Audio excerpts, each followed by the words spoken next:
2 years have passed since Melisa encountered Lou in the supermarket, and the mysterious boy called Nicholas offered her to join the anti-dreamwalker society.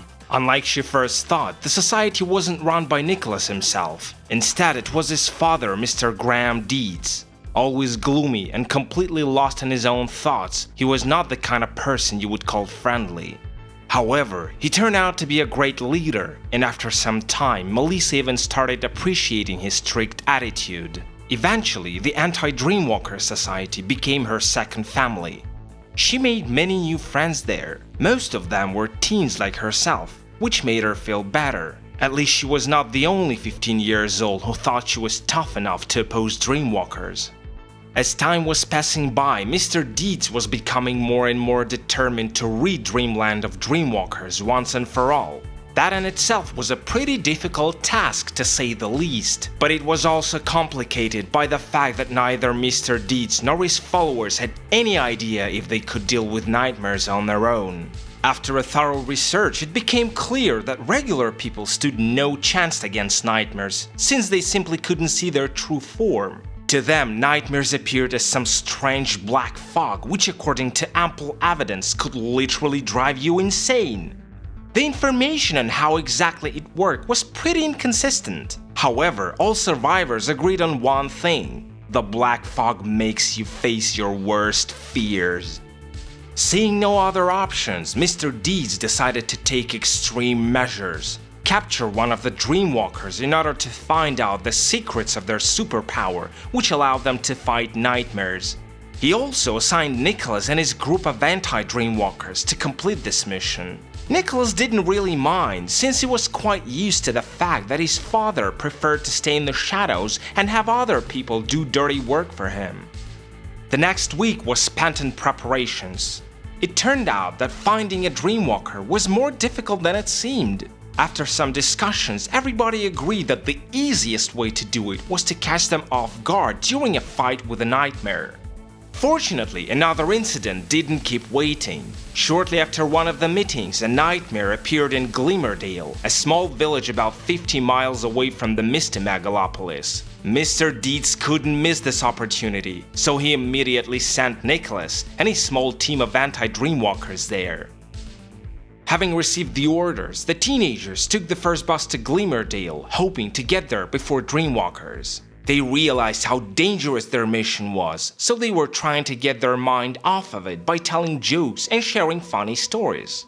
That was until Melisa, who was keeping silence all this time, decided to join the conversation. I wonder what it's gonna be like to see a nightmare in real life. Suddenly, everyone stopped talking. Nicholas smiled mysteriously and said, I guess soon we'll find out. When the bus finally arrived in Glimmerdale, the first thing Melisa noticed was how quiet this place was. She didn't expect much from a distant village deep in the forest, but somehow it was still giving her an unsettling feeling. As the leader of the group, Nicholas reminded everyone that a nightmare was roaming nearby, and finding a proper hideout was their top priority now. After inspecting several streets, the teenagers realized that once happy and prosperous Glimmerdale had now turned into a ghost village. All windows and doors were bolted shut. Cars were left in the middle of the streets as if their owners fled, trying to save their lives. Seeing all this, Nicholas whispered, "Alright people, listen up. This nightmare could be more dangerous than we thought. Looks like the authorities have been evacuating the locals. We can't expose ourselves. No noise, no loud talking, and keep closer to the buildings." The moment he finished speaking, there was a deep growling sound coming from the convenience store across the road.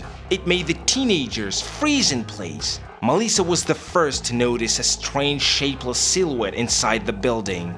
Even though it was barely visible through the dusty window glass, one thing was clear. It was the nightmare from the news report, and right now it was moving towards the exit. Standing there in front of the store, Melisa couldn't help but think how all this reminded her of that evil night when she first met Lou in a supermarket. As the nightmare was getting closer to the door, the growling was becoming more and more distinct. Succumbed to fear, Melisa pressed up against the nearest wall and closed her eyes, getting ready to be attacked. And then the growling stopped. Melisa slowly opened her eyes. What she saw made her freeze in astonishment. Everything around her was covered in thick black fog. The sky turned dark purple, making the sun, which was shining bright mere moments ago, look like a giant black hole sucking out the life out of this world. Melisa looked around, trying to find her friends, but alas, the fog was so thick she could barely see 3 feet in front of her. In panic, she started calling her friends, but her voice was trembling so much she couldn't control it. This is all like a bad dream, Melisa thought. Suddenly, there were voices from the dark. They sounded very distant and almost discordant, so Melisa couldn't catch the words. However, one thing was for sure. They were not friendly. Soon she heard them again, but this time they were much closer and more threatening. A wave of panic washed over Melisa and she broke into a run. The voices behind her back were getting louder by the second until they finally merged into one grotesque chant. I will eat your soul. I will eat your soul. Melisa couldn't believe her ears. This was exactly what Lou was yelling while chasing her down the street on that night Melisa caught her stealing from the supermarket. But was it real? Or was the nightmare just trying to play on Melisa's fears? Just thinking about it made the girl stop breathing. She couldn't run anymore. Gasping for air, she fell on the ground. The last thing she saw before the world around her went dark was a giant vortex of black fog with a mad purple-green rushing towards her.